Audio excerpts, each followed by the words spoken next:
What's going on, everyone? Today is Monday. It's May 23rd, 2022. I'm yawning. My name is Jeremy. And this is my first cup.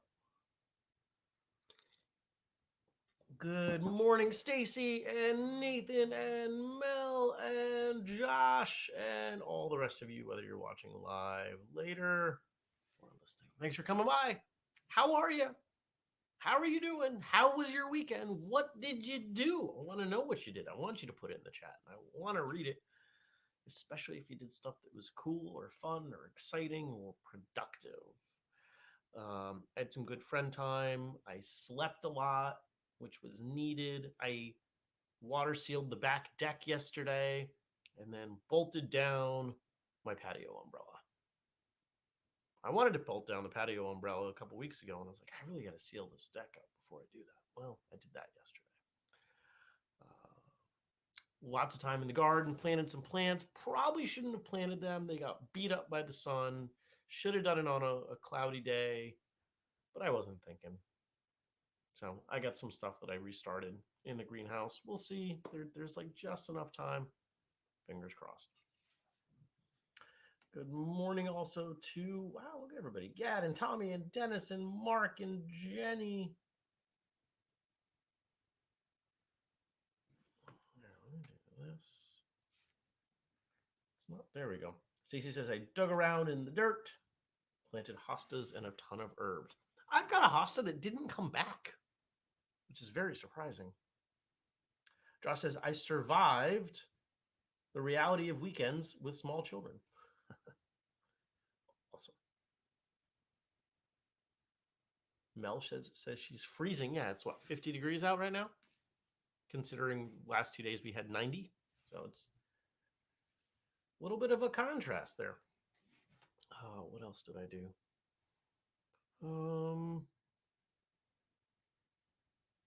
Most of the weekend was plants and organizing, and I moved some plants out to the porch for the summer. Give me a little bit more space in here. Cleaned up the big garage a little bit. There's way more to do in there. Oh, that was the project I thought I was tackling yesterday, but then I really got it in my head that I wanted to do this because there are so many days that I want to work outside, that I want to work under this patio umbrella. But even with 100 pounds of sand on it, it's not quite enough when the wind kicks up. So still 100 pounds of sand on it, but now it has 5-6 timber lock screws through it. And if you know anything about construction hardware, you know that those aren't going anywhere. Frank says he watched Roadhouse this weekend. Nice. So that was then. Today's Monday, so we've got an episode of Martial Arts Radio. Who's today?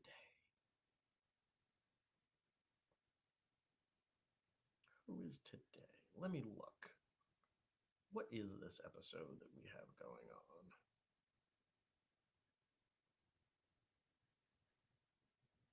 I think this is Karen Vonsick. Should be. Yeah. Let me remind myself of Karen Vonsick. Looking through her notes. Oh, yeah. This one was a lot of fun. This woman's an author, Aikido practitioner from back when like nobody was doing Aikido, and we had a super fun conversation. And I really dug it. I can generally tell how solid a connection I make with a guest based on the rapidity with which they want to end the call. And Karen and I must have talked. another 15, 20 minutes. Like she hung on the line. Like we were chatting it up. Had a good time talking with her. Very nice woman. So I hope you check that episode out, and I hope you enjoy it. It's not about Aikido. The things that she writes about, I don't want to spoil it, but let's just say that she brings some of the philosophical approaches of Aikido and of martial arts in general into her professional work, including her books. And I think some of you guys are really going to dig it. And it wouldn't surprise me if a number of you want to check out her books after this episode. So that's available. Check that out. Going back to the weekend, Jenny said Saturday was picture day at the Dojang. It was my opportunity to introduce baby Lilith to my chief instructor and some of the folks I trained with. It was wonderful. Lilith kept trying to join the classes. We must be raising her right. I am not surprised at all. Tommy said Snowsville auction, an end of an era.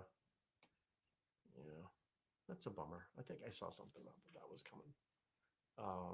For those of you not from the area, Snowsville is an area. It's not even officially a town. And there's a general store there. That was a place I bought my first firearm for hiking. And it was just kind of one of these local convenience stores that just kind of sold a bunch of different stuff that the modern era just doesn't really want. So Gad says, cleaned out the attic in what seemed more like an archaeological dig. You amass so much stuff, and then you forget you have it until it's time to move house. Hello, Andy. You have a good day as well. Good morning, Brian. I was just talking with somebody about this. Moving is not fun. I like unpacking, though. I like figuring out where things go, right? Like, where does this go? How should we set up this room? How should we set up this room? And as you figure that stuff out,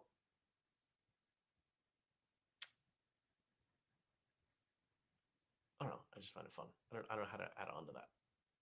It's just figuring out where things go. It's like a big real life version of Tetris. Oh, yeah, I like Tetris. And apparently I want to go back to bed. I went to bed early. Well, not really. A little before 9. Oh, and I did not sleep well. Forgot about that. So there's a really interesting thing going on with me right now that I'll share with all of you. I've been considering getting back into probiotics. There are a number of probiotics that have come out that are much higher quality. The first generation of probiotics, very little of what you consumed made it through to your gut. Your stomach acid destroyed it. So there's no point. A lot of people were spending a lot of money on probiotics and getting absolutely nothing out of it. But some of this new crop, they've worked through that. They've got some interesting capsule technology. And there's one that supports a number of I think 2 different podcasts that I listened to. And I was like, all right, let me do the research. So I did the research. Reviews were very positive. The science seems sound. At least their data seems sound. I shouldn't call it science. So I ordered a container, and it's only on auto subscribe, auto ship, whatever. So I figured I'd give it 2 months. This stuff's not cheap. It's $40 a month.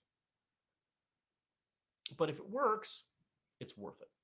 And I've long speculated that some of the things going on with my body could probably be tracked back to digestion. Day 1, day 2, didn't really notice anything. Day 3, wasn't hungry. Day 4, wasn't hungry. I've had 2 meals in the last 2 days. Just not hungry. Not at all. Everything's working. I have energy. I don't know why. I don't know what's going on. I ate some dinner last night just because the idea of going a whole day without eating was weird. And I'm not suggesting that one should consume probiotics as a weight loss tool. I'm still trying to figure out what's going on. I did some research yesterday just to see, like, is this something that's uncommon? It's not common, but it's not exactly rare. And there's some enzyme release that can occur from certain strains of bacteria that can impact this. So I find it interesting. I may or may not give you more updates if there's more to update.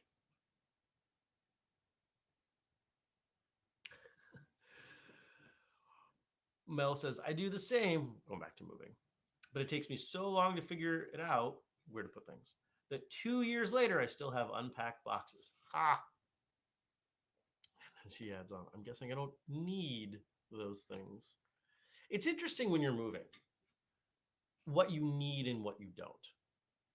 One of the things that I did the first couple of years of college, because I was always able to stick around. I liked college. I liked being there. I didn't want to go home.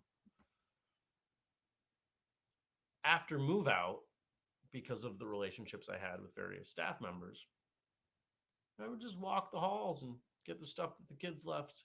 Like, got some great stuff. Clothes and dishes and mugs, and got a magic 8 ball once that I think somebody stole. I don't know where that went.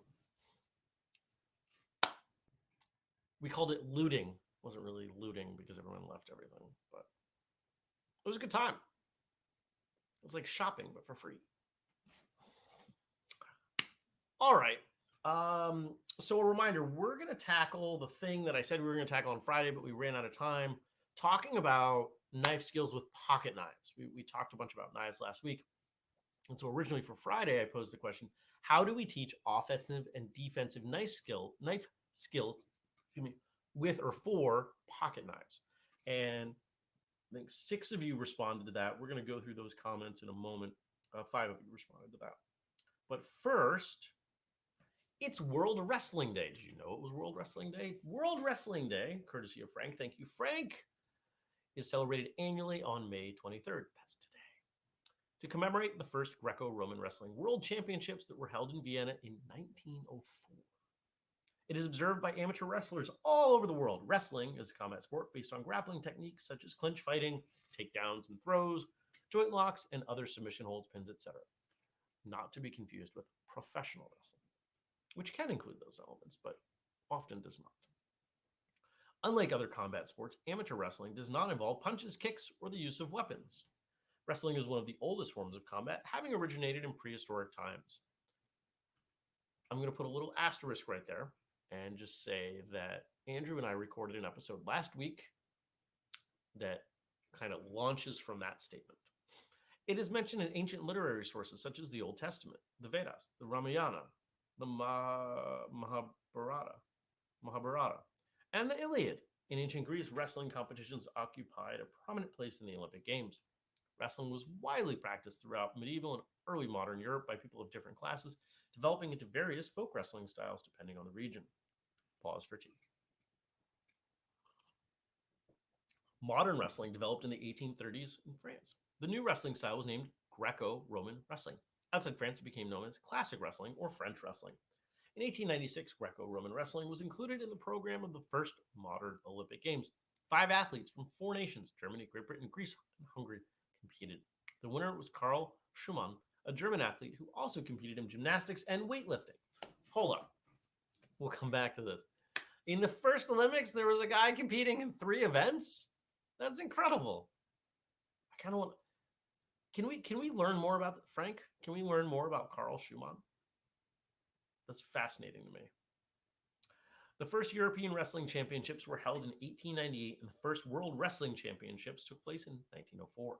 The latter's anniversary is now celebrated as World Wrestling Day. To govern amateur wrestling and oversee the sport at the Olympics, the International Federation of Associated Wrestling Styles, the Fédération Internationale de Lutte des Associés FILA, that's my attempt at a French accent, renamed United World Wrestling in 2014, was established in 1912. It oversees the following wrestling styles: Greco-Roman wrestling, men's and women's freestyle wrestling, and associated non-Olympic styles such as grappling, beach wrestling. What's beach wrestling? Amateur pancration, and certain types of traditional wrestling. However, United World Wrestling does not regulate collegiate wrestling, which is practiced mainly by men in American colleges and universities. It is a distinctly American type of wrestling that developed in the United States during the 19th century and differs in a number of ways from Greco-Roman and freestyle wrestling. Amateur wrestling should not be confused with professional wrestling. While amateur wrestling is a competitive sport, professional wrestling is a type of sports entertainment. The progress and outcome of professional wrestling matches are planned in advance, and pro wrestlers or performers who don't necessarily have an amateur wrestling background. World Wrestling Day was established in 2014 by amateur wrestlers in order to promote the sport of amateur wrestling across the world. It is marked by wrestling competitions, workshops, and other events designed to popularize wrestling among a wide international audience. So, what I want to know first is how many of you have wrestled? Oh, I didn't even share the screen. I didn't. The whole time I was reading that, I was supposed to be up on the screen. Whoops, my bad. How many of you have wrestled?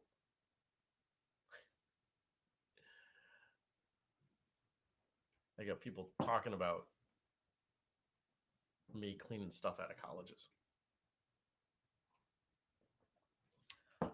I find wrestling fascinating. And one of the things I will say is that when I have worked out with or near those who spent a lot of time as a wrestler through, let's say, junior high, high school, I've done CrossFit with some of these folks. I did gymnastics with some of these folks. They are probably second only to gymnasts in what I have seen for athletic ability. Wrestlers are amazing. They are strong. They have endurance. They are flexible. It is such a wonderful sport.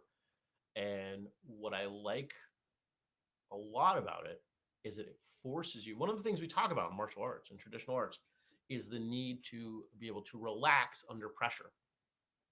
Wrestlers need to relax under pressure. Otherwise, they lose all their ability to breathe.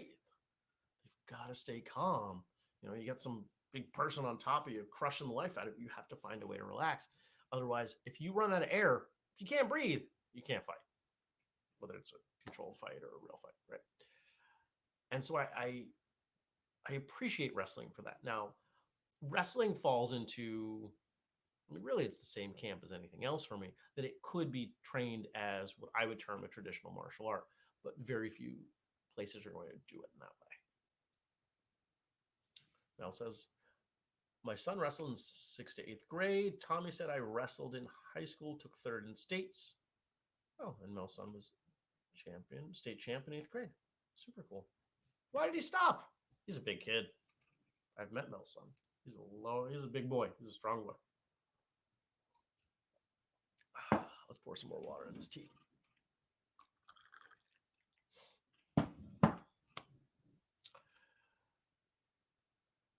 So moving on from wrestling, let's talk about knives, pocket knives. Now the premise of this question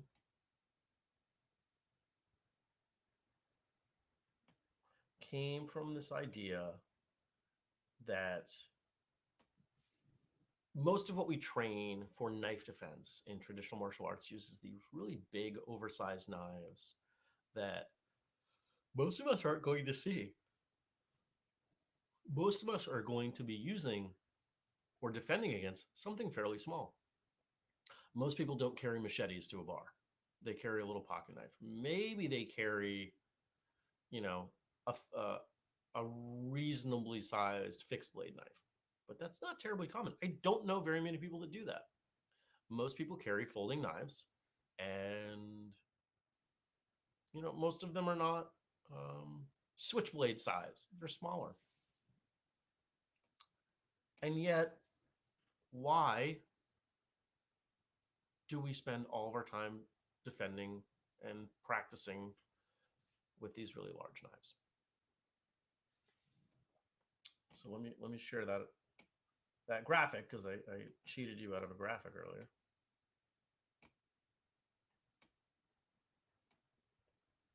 Ignore all the other stuff.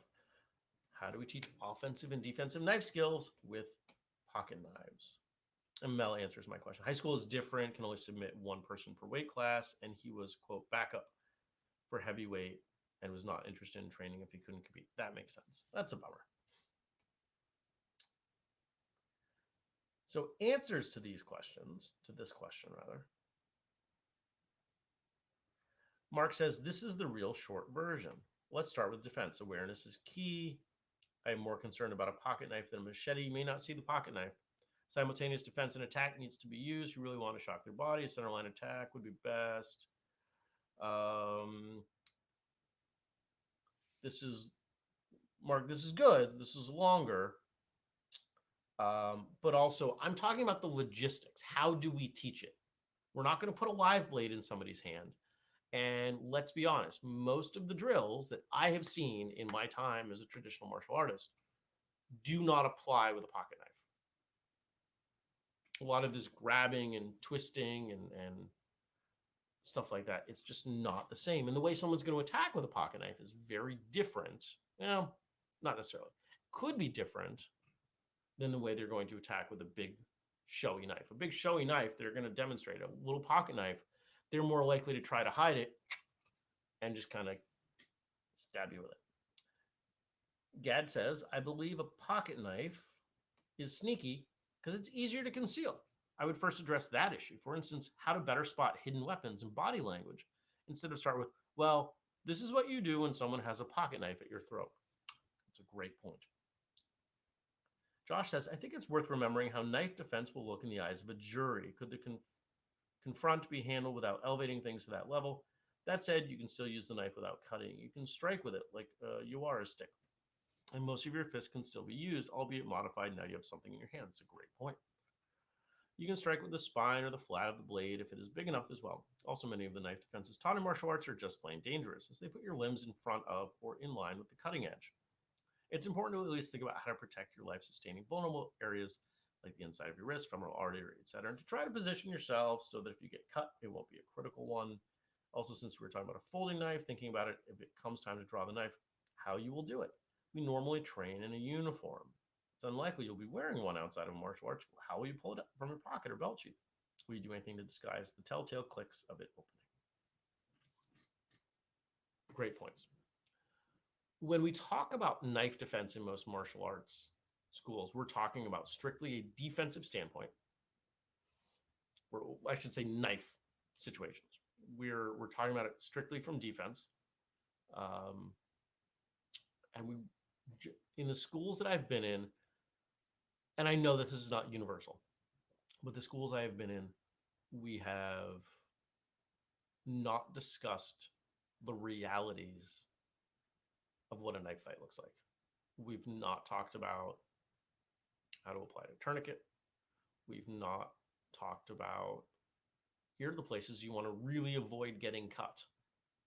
I would rather take a cut to the top of the arm than the bottom of the arm. I'm sure you understand why. Things like that. Frank says, I would think you should emphasize slashing instead of stabbing. Stabbing could make the blade fold and cut your hand. Hopefully you don't have a knife that's that prone to failure. But yes, if it's a great point. See, there's a lot of detail here. And I suspect that a number of you are quite well versed in these things. For example, I know Mark spends a lot of time training in Kali, and I know that knives are a much bigger percentage of time in Kali than they are in, let's say, karate or taekwondo, at least in the majority of schools. I think most of us can take what we've learned and apply it to little knives. But we've got to think about it. We've got to think about safety to you, applicability, draw, right? One of the things that I find interesting in the firearms training I'm doing is that we don't just start with the gun out. I'm at a point now where I'm being coached through drawing the weapon and acquiring the target. And who I think Josh said about if you're drawing your own knife for defensive purposes, trying to make sure that it is concealed and opening it is not audible, right? There are a lot of details there to think through.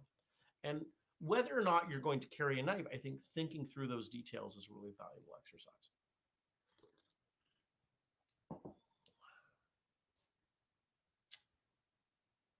Stacey says, here we go. I have a friend who had to defend his wife and family from an intruder in their home. He ended up with a small paring fruit knife and kept the family safe. Knives do not need to be large. Most people don't want to get stabbed. So the idea of having a knife, if they don't have a knife, that is a force multiplier, if you will. Gad says, here in Holland, there's been a huge increase in assaults with large blades, such as machetes. It initially came from the UK. Drill rap groups insulting and challenging each other. Oh. That sucks.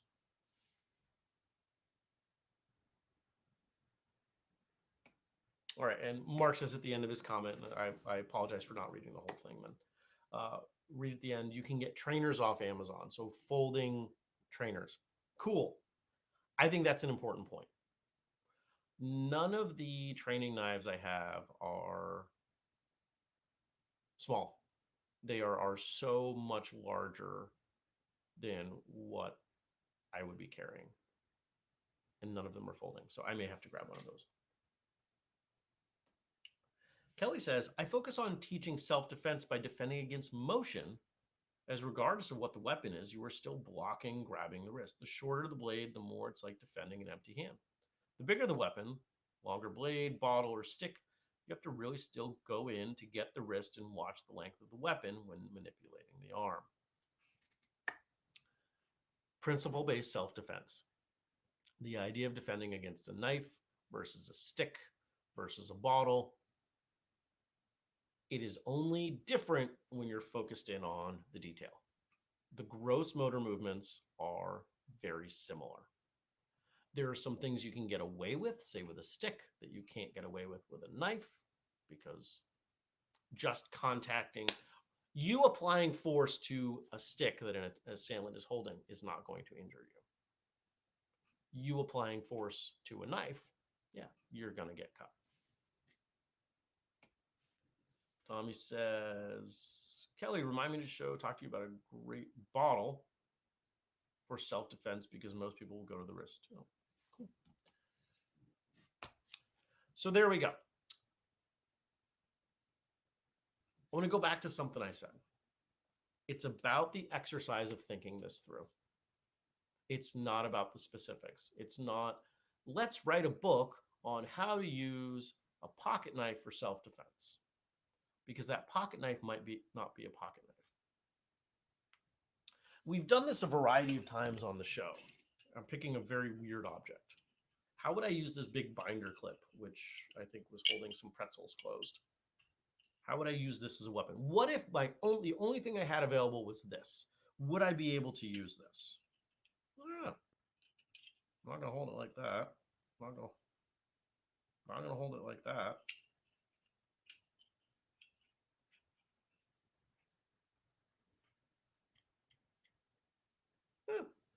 Gives me another 1.5 inches, maybe 2 inches. Am I going to enjoy using that? Probably not. Oh, you know what? I'll hold it. Right. So I'm not coming up with anything great, but I might spend a few minutes after the show thinking through this. And it forces me to think of things like, what happens when I make contact? What hand positioning should be here? What are the advantages of this versus nothing? What I'm coming back with is probably, this is going to be something I'm going to throw as a distraction, throw to the face. Somebody's hands come up. I can either use that as an opportunity to strike or to run away. That's probably where I'm going with this. So there you go. All right. Thanks for coming by. Mel says it would be good to poke an eye out. Maybe I don't have good bracing. If I was to strike, if I was to miss and hit somebody in the head, it might hurt my hand. It might cut my hand, and may or may not be worthwhile. You know what I could also do if I was fast? I could pull these little things out of the binder clip and throw them at people. I don't know. There's no brass knuckle substitute here, that's for sure. I missed this from Jenny. Let me read this, and then we'll fade to black. Jenny says, we talk about self-defense from this point of view with the students who are ready to understand the why of the motion. She's responding to Kelly. I love these conversations with Matt, her husband, because he doesn't give me answers to how to defend against attacks from different angles with or without a weapon. I have to figure out how to manipulate the attacker myself.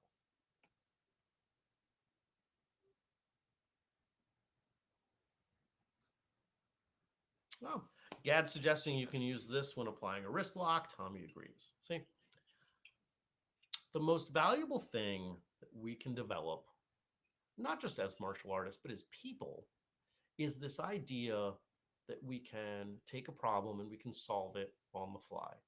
If you think about your day-to-day life, you are solving problems.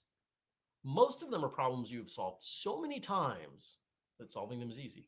I'm hungry. Well, I need to eat food. So I have to cook food. I want to remain healthy. That's a problem.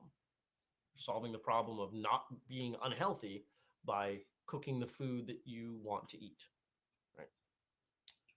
Etc. Recognizing that that is the process that you can undertake at any time for any purpose, because you already do it, is a pretty valuable skill. Remember, if you want to support us, we've got a Patreon, patreon.com/whistlekick. And we've got the code FIRSTCUP15, save 15% at whistlekick.com. Remember those shoes that I showed you a while ago? They're up, as are low top versions and a special darker version that one of you purchased in a slip-on. This design and the colors that we can do with it, I'm super excited for. So check out what's there. There's also a new martial arts radio sticker on whistlekick.com. I feel like there's something else too. So check out whistlekick.com. Use the code FIRSTCUP15. Get yourself 15%. If you have questions or comments, remember, we've got the Facebook page, facebook.com/FirstCup with Jeremy. We do the show Monday, Wednesday, and Friday on Twitter. Tuesday and Thursday, we're on Twitch, but we are on Facebook and YouTube every single, well, not every single day, Monday through Friday, because I take the weekends off, sort of, sometimes. First Cup's the only martial arts morning show, and we go live 6:30 a.m. U.S. Eastern Time. I appreciate you all joining. Thanks for coming by. I had fun. I'm going to go do a bunch of work. I've got a few meetings today. I'll see one of you during one of those meetings. And have a great day. Take care, everybody. Peace.